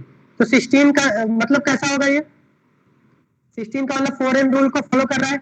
तो it is expected to be anti aromatic, 4n rule को फॉलो कर रहा है। बट क्या एंटी एरोमेटिक होगा ये? नहीं। मतलब एंटी एरोमेटिक तो तब होगा अगर ये क्या हो जाए, सभी एटम एक ही प्लेन में हो। अब मुझे बताना कि अगर कोई ऐसा रिंग है जो काफी बड़ा रिंग है और उसमें कई सारे एटम है, कितने एटम है यहाँ पे बताना मुझे काउंट करके। 1 2 3 4 5 6 7 8 9 10 11 12 13 14 16, 16 कार्बन एटम है, मतलब एक बड़ी सी चेन है। तो ऐसे ऐसे रिंग जिसमें काफी सारे एटम होते हैं वो काफी फ्लेक्सिबल होता है। अगर छोटा रिंग है तो उतना फ्लेक्सिबल नहीं होता, बड़ा रिंग है तो काफी फ्लेक्सिबल होता है। आप एज्यूम करके देखिए, काफी सारे कार्बन एटम रिंग के अंदर, तो इसके अंदर फ्लेक्सिबिलिटी है, जब चाहे तब ये आउट ऑफ प्लेन जा सकता है। तो मुझे बताना, क्या सभी कार्बन एटम एक प्लेन में रहेंगे? क्या उसको प्रॉफिट है एक ही प्लेन में रहने से? प्रॉफिट नहीं है, मतलब ये जब चाहे तब बाहर चला जा सकता है। तो अगर सभी कार्बन एक ही प्लेन में रहेंगे, प्लेनर होगा, तो एंटी एरोमेटिक होगा। तो इससे अच्छा है कि कुछ एटम आउट ऑफ प्लेन चले जाए। तो ये एक्चुअल में क्या होगा, ये जो कंपाउंड होगा वो नॉन प्लेनर होगा। नॉन प्लेनर होने की वजह से ये नॉन एरोमेटिक होगा। ठीक है, this is expected to be anti aromatic but it is non aromatic because it will become non planar. ये इस ऐसे कंपाउंड जिसमें रिंग के अंदर काफी सारे कार्बन एटम है, तो वो फ्लेक्सिबल होता है, कभी भी आपका नॉन प्लेनर हो सकता है। बताना इसमें क्यों क्यों प्लेनर था, इसमें क्यों प्लेनर था? क्योंकि प्लेनर होने में फायदा था, इसको प्रॉफिट था। प्लेनर होने में फायदा था क्योंकि अगर प्लेनर हुआ, अगर सभी एटम एक ही प्लेन में होंगे तो उससे इसको प्रॉफिट था। क्या प्रॉफिट था? एरोमेटिसिटी का, एरोमेटिसिटी का इसको प्रॉफिट मिल रहा था। यहाँ पे तो प्लेन में होने से कोई फायदा नहीं है ना, एक तो प्लेन भी आए और उसके बाद अनस्टेबिलिटी भी हो, तो ऐसा क्यों चाहेगा? नहीं चाहेगा ना। ठीक है, 18 एनिलीन में बताना, यहाँ पे 18 पाई इलेक्ट्रॉन है, 9 pi bond means 18 pi electron. 18 pi electron का मतलब 4n + 2 को फॉलो करेगा, n की वैल्यू कितना रखेंगे 4, n की वैल्यू 4 रखेंगे तो ये कैसा हो जाएगा एरोमेटिक। मतलब सभी एटम एक ही प्लेन में रहना पसंद करेंगे, जैसे सभी एटम एक ही प्लेन में रहना पसंद करेंगे, क्योंकि एक ही प्लेन में रहेंगे तो उसको प्रॉफिट है, एरोमेटिसिटी का प्रॉफिट है, राइट। यहाँ पे बताना इधर कितने पाई इलेक्ट्रॉन है, काउंट करके बताना 1 2 3 4 5 6 7 8 9 10। तो इसको क्या बोलेंगे, इस कंपाउंड को क्या बोलेंगे बताना मुझे। 10 मीन्स 20 पाई इलेक्ट्रॉन, 20 एनुलिन बोलेंगे इसको। 20 एनुलिन कैसा होगा, तो इसका मतलब 4n रूल को फॉलो कर रहा है, n की वैल्यू कितना होगा 5, तो ये anti aromatic, expected to be anti aromatic. But anti aromatic अगर ये हुआ तो काफी ज्यादा अनस्टेबिलिटी आएगा, इससे अच्छा है काफी फ्लेक्सिबल रिंग है, जब मर्जी तब बाहर जा सकता है। तो ये किधर रहना पसंद करेगा बताना मुझे, क्या ये प्लेन में रहना पसंद करेगा, नहीं, ये कैसा हो जाएगा नॉन प्लेनर हो जाएगा, कोई जरूरत नहीं है प्लेन में रहने की, नॉन प्लेन हो जाएगा और नॉन एरोमेटिक हो जाएगा। क्या ये बात समझ में आ रही है आपको, सभी स्टूडेंट को समझ में आ गया।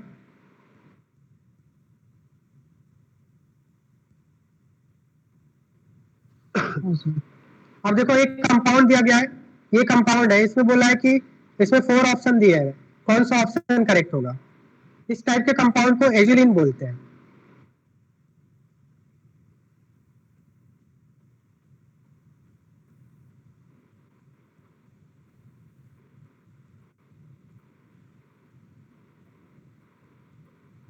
ये बहुत ही इंपॉर्टेंट कंपाउंड है।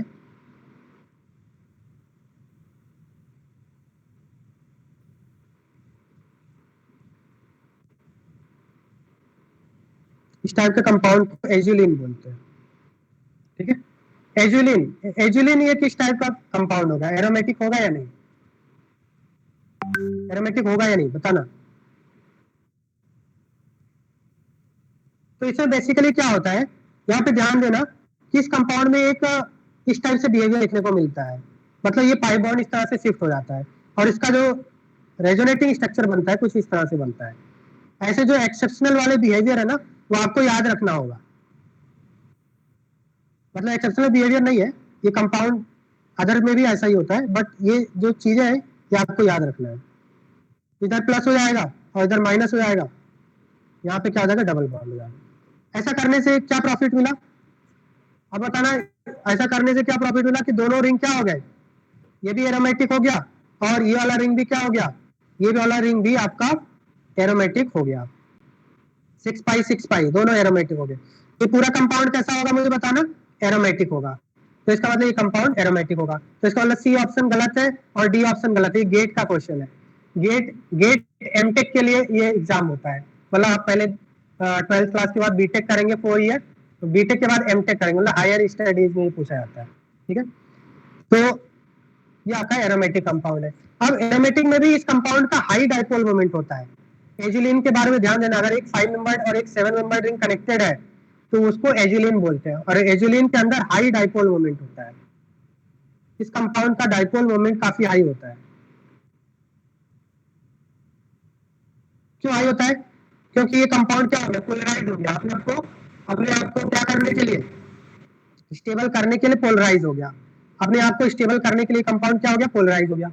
और पोलराइज होने की वजह से क्या हो गया, ये क्या हो गया, डाइपोल किधर बनता है, मतलब इलेक्ट्रॉन, डाइपोल क्या बताता है, इलेक्ट्रॉन का फ्लो बताता है। इस कंपाउंड में बताना इलेक्ट्रॉन का फ्लो किधर से किधर हो रहा है, ऐसा हो रहा है ना, इलेक्ट्रॉन का फ्लो इस तरह से हो रहा है, तो डाइपोल मोमेंट ऐसा बनेगा, डाइपोल मोमेंट इस तरह से बनेगा। बात समझ में आ रहा है। तो ये जो एजुलिन कंपाउंड होता है ये अपने आप को पोलराइज कर लिया सो दैट दोनों रिंग एरोमेटिक हो जाए, that's why it has very high dipole moment. तो करेक्ट ऑप्शन क्या होगा, ए आंसर होगा, aromatic and has high dipole moment. सभी स्टूडेंट को समझ में आ गया। इस कंपाउंड को हम लोग कभी कभी ऐसा भी इस तरह से भी बनाते हैं, बुक्स में ऐसा ही बनाता है, इधर कर दिया प्लस और इधर कर दिया माइनस। क्या ऐसा बना सकते हैं, प्लस माइनस, क्योंकि ये यहाँ पे प्लस डीलोकलाइज होगा और यहाँ पे माइनस चार्ज से इस वाले रिंग पे नेगेटिव चार्ज डीलोकलाइज होगा। तो क्या इसको प्लस माइनस बना सकते हैं, बताना मुझे, ऐसा बना सकते हैं, और दोनों क्या हो गया, एरोमेटिक हो गया, करेक्ट।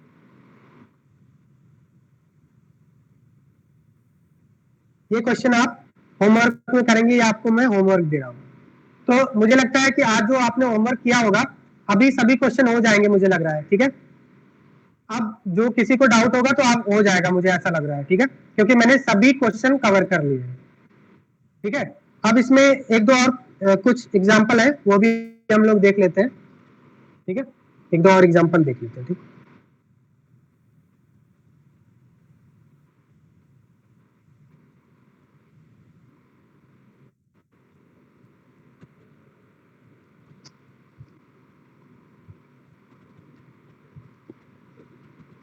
जैसे एक क्वेश्चन है आपका इस तरह से,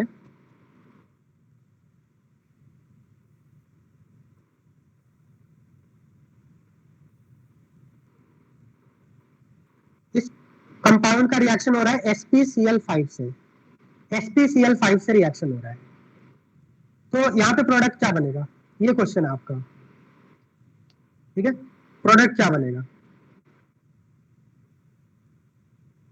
तो हमें पता है कि एरोमेटिक, जहां तक पॉसिबिलिटी है एरोमेटिक कंपाउंड बनना चाहिए, तो इसमें SpCl5 क्या होता है, SpCl 2 मोल्स ऑफ SpCl5 से रिएक्शन हो रहा है। SbCl5 has a very strong tendency for Cl minus. It has very strong tendency for Cl minus. मतलब ये कंपाउंड से Cl minus को निकाल देता है। कैसे होता है देखो, SbCl5 इस तरह से।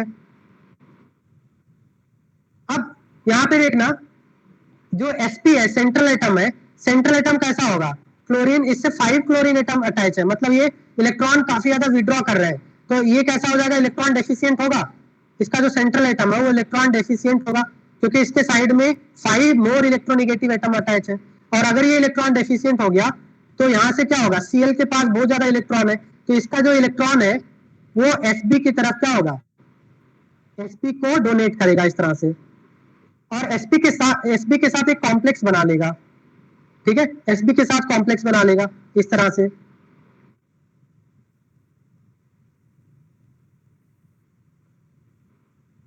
ये Cl SbCl5 के साथ कॉम्प्लेक्स बना लिया, और यहाँ पे क्या कोऑर्डिनेट बॉन्ड बना लिया, तो इधर प्लस चार्ज आ गया, इधर माइनस चार्ज आ गया।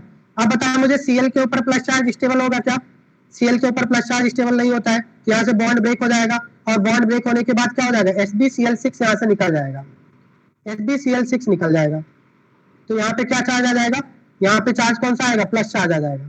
सिमिलरली जब सेकेंड SbCl5 से रिएक्शन होगा तो ये भी SbCl5 ये Cl निकालने में एक्सपर्ट होता है, तो ये एक और जो Cl बचा हुआ है उसको भी अपने साथ कंबाइन कर लेगा, और कैसा चार्ज आ जाएगा बताना, दोनों के साथ पॉजिटिव चार्ज आ जाएगा। तो ये अब कंपाउंड कैसा हो गया, ओवरऑल जो हमारा टारगेट था वो स्टेबिलिटी गेन करना था, ये कंपाउंड कैसा हो गया, एरोमेटिक, और एरोमेटिक होने के लिए ही ये सारा प्रोसेस हुआ है, क्योंकि पहले कैसा था, पहले अगर यहाँ पे कैसा था, ये नॉन एरोमेटिक था, तो नॉन एरोमेटिक से एरोमेटिक बन गया, कंपाउंड स्टेबलाइज हो गया। क्या ये बात समझ में आ गया।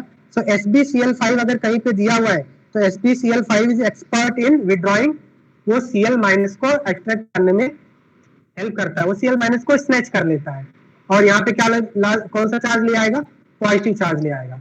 क्या ये बात समझ में आ गया आपको, दो पॉजिटिव चार्ज आ जाएंगे और एरोमेटिक हो जाएगा। समझ में आ रहे सभी स्टूडेंट को। ऐसे भी क्वेश्चन आ सकते हैं कि यहाँ पे आप इसको फिल इन द ब्लैंक, ये भी एरोमेटिसिटी का एप्लीकेशन है। समझ में आया नहीं, बहुत ही सिंपल सी बात है, दो SbCl5 है, एक SbCl5 एक Cl माइनस को एक्सट्रैक्ट करेगा, दूसरा SbCl5 दूसरे Cl माइनस को एक्सट्रैक्ट करेगा, तो दोनों Cl यहाँ से निकल जाएंगे, और यहाँ से क्या निकलेगा बताना मुझे, 2 मोल्स ऑफ SbCl6 यहाँ से निकल जाएगा, और ये बन जाएगा इस तरह से। फाइनल अगर देखें तो हम लोग फाइनल प्रोडक्ट ऐसा बन जाएगा। बताओ समझ में आ गया। और यहाँ पे मैंने मैकेनिज्म बता दिया कि कैसा हुआ ये, क्लियर, बहुत सिंपल है। दोनों Cl माइनस को यहाँ से क्या कर दिया, निकाल दिया, बाहर निकाल दिया Cl माइनस को।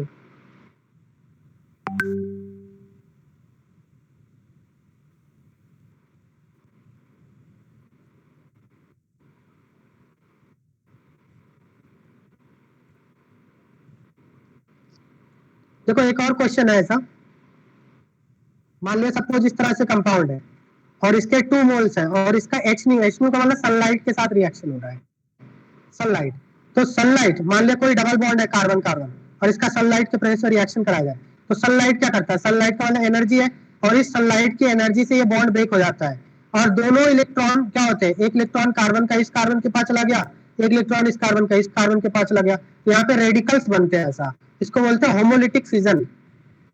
होमोलिटिक फिजन मतलब पाई बॉन्ड ब्रेक हो गया और इक्वल डिस्ट्रीब्यूशन हो गया पाई इलेक्ट्रॉन का, होमोलिटिक फिजन हो गया।